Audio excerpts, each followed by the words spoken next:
जय माता दी दोस्तों, मैं हूं सरिता और मेरे YouTube चैनल पर आप सभी का हार्दिक स्वागत है।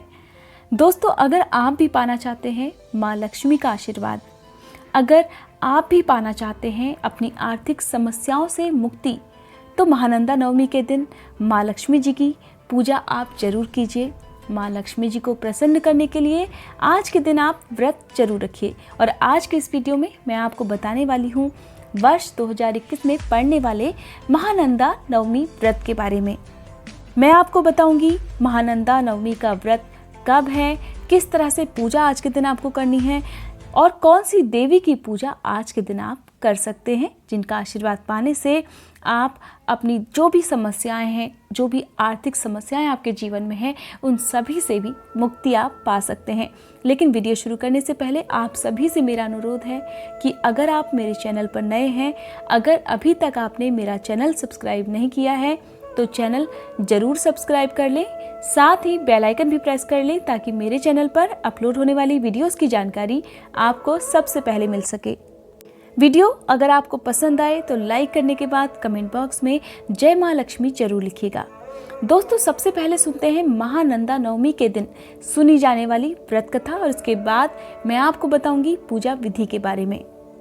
महानंदा नवमी का व्रत आज यानी कि 21 फरवरी रविवार के दिन है। इस दिन आप लोग अगर चाहें तो व्रत कर सकते हैं। पूजा पाठ आज के दिन आप माँ लक्ष्मी जी को प्रसन्न करने के लिए कर सकते हैं। दोस्तों, आज के दिन जो भी माँ लक्ष्मी की यह व्रत कथा सुनता है, अगर व्रत ना भी कर पाए तो भी माँ लक्ष्मी उन पर प्रसन्न होती हैं और अपना आशीर्वाद उन सब पर बनाए रखती हैं। किन परिस्थितियों में आप महानंदा नवमी का व्रत कर सकते हैं, कौन सी ऐसी समस्याएं हैं जिन्हें दूर करने के लिए आपको यह व्रत या फिर पूजा पाठ आज के दिन आपको करनी चाहिए, इसके बारे में जानने के लिए आप इस वीडियो के अंत तक जरूर बने रहें। व्रत कथा सुनते समय आप अपने हाथ में लाल रंग का फूल रख लीजिए और जब कथा समाप्त हो जाए तो उसे माँ लक्ष्मी जी के चरणों में अर्पित कर दीजिए। एक पौराणिक कथा के अनुसार एक समय की बात है, एक साहूकार की बेटी पीपल के पेड़ की पूजा करती थी। उस पीपल के पेड़ में माँ लक्ष्मी जी का वास था। लक्ष्मी जी ने साहूकार की बेटी से मित्रता कर ली और एक दिन लक्ष्मी जी ने साहूकार की बेटी को अपने घर पर ले जाकर खूब खिलाया पिलाया और ढेर सारे उपहार दिए। जब वो लौटने लगी तो लक्ष्मी जी ने साहूकार की बेटी से पूछा कि तुम मुझे कब बुला रही हो। बेमन भाव से उसने लक्ष्मी जी को अपने घर पर आने का निमंत्रण तो दे दिया, लेकिन वो उदास हो गई। साहूकार ने जब पूछा तो बेटी ने कहा कि लक्ष्मी जी की तुलना में हमारे यहाँ तो कुछ भी नहीं है, मैं उनकी खातिरदारी कैसे करूंगी। तब साहूकार ने कहा कि हमारे पास जो कुछ भी है हम उसी से उनकी सेवा करेंगे। फिर बेटी ने चौका लगाया और चौमुखा दीपक जलाकर लक्ष्मी जी का नाम लेती हुई बैठ गई। तभी एक चील वहां पर नौलखा हार डालकर उड़ गई। उसे बेचकर बेटी ने सोने का थाल, साल, दुशाला और अनेक प्रकार के व्यंजनों की तैयारी की और माँ लक्ष्मी जी के लिए सोने की चौकी भी लेकर आई। थोड़ी देर के बाद लक्ष्मी जी गणेश जी के साथ पधारी और उसकी सेवा से प्रसन्न होकर हर तरह की सुख समृद्धि उसे प्रदान की। अतः इस प्रकार जो भी मनुष्य महानंदा नवमी के दिन व्रत रखकर इस कथा को सुनता है, माँ लक्ष्मी जी की पूजा पूरे विधि विधान से करता है, उनके घर पर माँ लक्ष्मी जी का स्थिर वास हो जाता है। कहते हैं कि पूजा करने से और व्रत कथा सुनने से घर में छाई हुई दरिद्रता भी दूर हो जाती है, हर तरह का दुर्भाग्य भी दूर हो जाता है।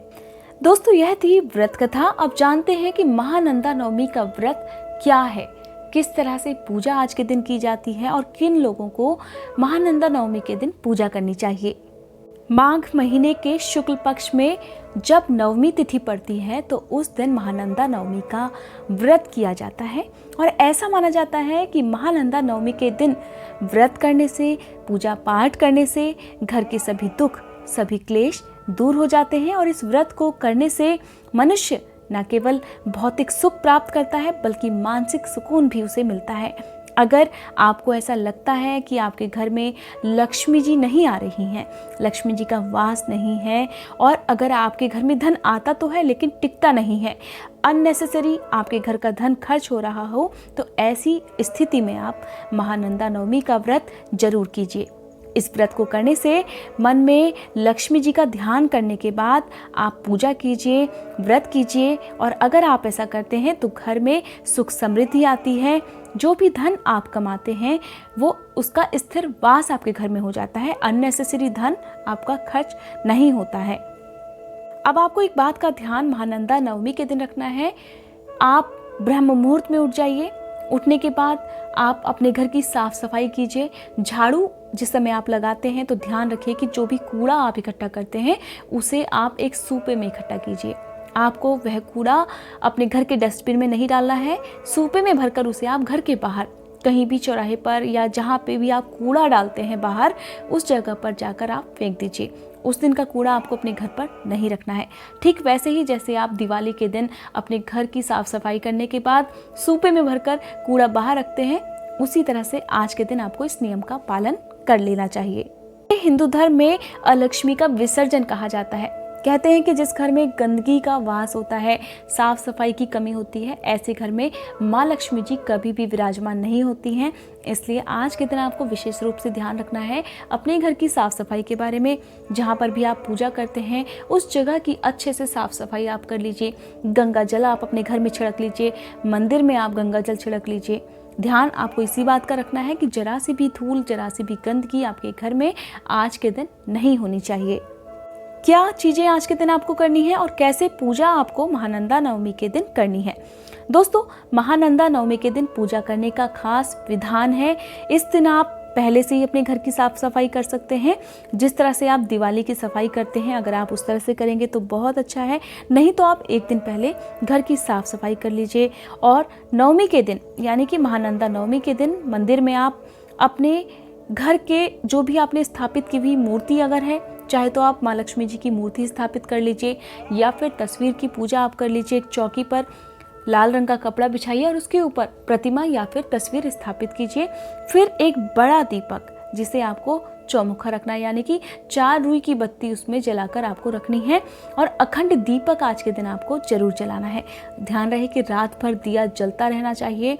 अखंड दीपक को जलाने के जो भी नियम हैं वो आप अच्छी तरह से जानते होंगे, इसलिए इस नियम का पालन भी आज आप जरूर कीजिए। स्नान करके शुद्ध हो जाएं और उसके बाद लाल रंग के कपड़े आप पूजा करते समय जरूर पहनिए। माँ लक्ष्मी जी का आह्वान कीजिए और उसके बाद आप अपने घर में जिस जगह पर भी बैठकर आप पूजा कर रहे हैं, ध्यान रहे कि आपका मुंह पूरब या फिर उत्तर दिशा की ओर होना चाहिए। अब आप माँ लक्ष्मी को अक्षत, पुष्प, लाल रंग के पुष्प आप अर्पित कीजिए, बहुत अच्छा होगा। धूप, गंध आदि से विधि पूर्वक पूजा कीजिए। आपको अखंड दीपक भी जलाना है, जैसा मैं अभी आपको बता चुकी हूँ। उसके साथ ही आप पूरे विधि विधान के साथ माँ लक्ष्मी जी की पूजा कीजिए, और साथ ही आप महालक्ष्मी जी के मंत्र का यानी कि ओम ह्रीं महालक्ष्मी नमः, इस मंत्र का जितना भी संभव हो उतना जाप कीजिए। कम से कम 11 या 21 बार जाप आप जरूर कीजिए। व्रत की कथा आज के दिन आप जरूर सुनिए, आरती कीजिए। माँ लक्ष्मी जी स्तोत्र का पाठ आज के दिन करना बहुत ही शुभ माना जाता है। माँ लक्ष्मी चालीसा का पाठ आज के दिन आप कीजिए, और सबसे अंत में आप भोग लगाते समय आज के दिन बताशे और मखाने का भोग माँ लक्ष्मी जी को अगर अर्पित करते हैं तो भी आपको माँ लक्ष्मी जी का आशीर्वाद प्राप्त होता है। रात के समय आप व्रत खोलते समय एक बार फिर से स्नान कर लीजिए, पूजा पाठ कर लीजिए, और उसके बाद भोग में आप माँ लक्ष्मी जी को जो भी शुद्ध सात्विक भोजन आपने अपने लिए बनाया है उसका भोग आप माँ लक्ष्मी जी को लगाइए। गाय के लिए आप रोटी निकालिए। साथ ही आज के दिन अगर आप किसी निर्धन भूखे व्यक्ति को भरपेट खाना खिलाते हैं तब भी आपका व्रत सफल माना जाएगा। इस तरह से जो भी व्यक्ति आज के दिन महानंदा नवमी के दिन व्रत करता है, पूजा पाठ करता है, माँ लक्ष्मी जी का वास उनके घर में हमेशा विराजमान रहता है। दोस्तों, यह थी आज की वीडियो। उम्मीद करती हूँ ये वीडियो आपको पसंद आई होगी। अगर आपको ये वीडियो पसंद आई हो तो लाइक करने के बाद कमेंट बॉक्स में जय माता दी लिखना मत भूलिएगा।